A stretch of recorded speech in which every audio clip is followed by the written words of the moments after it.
Hello, my name is Adrian Bridge. I am the Managing Director of Fonseca Port here in Portugal, and I'm here today to talk a little bit about Fonseca's Bin 27, which is our flagship product.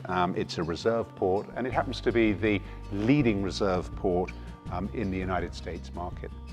Now, Fonseca is an old family business that was founded back in 1815, and I'm privileged to lead that company as one of the current generation, along with our winemaker David Guimarães, whose family has been involved for those 200 years of the company's history.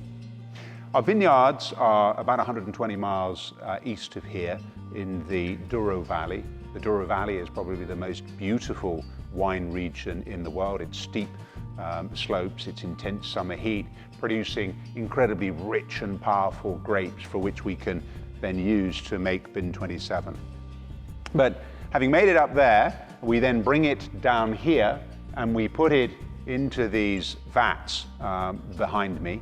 And the idea that, and I'll just pour a little of this, is it will show you that by leaving it in these large vats, what we're able to do is retain all of this magnificent color. So you can see that it's a very dense, dark purple color. Despite the fact that it's spent 4 years in these vats, you've retained all this color. And that's because it's a large volume of liquid with very little surface area of wood.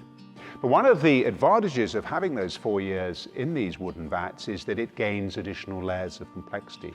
So whilst you keep the freshness, and if we smell this, we've got all the black currants, blackberries, blueberries, all those wonderful rich aromas, perhaps little hints of chocolate as well. And that comes because it's a large volume of liquid. But then when we get to taste this port, what we get is all this rich sweetness, this velvety texture, these layers of black currant, blackberries, little hints of dark chocolate. And of course, that's very important because this pairs incredibly well with dark chocolate or a fudge brownie or something like that, or indeed, any rich cheeses, any strong flavors. Cheers.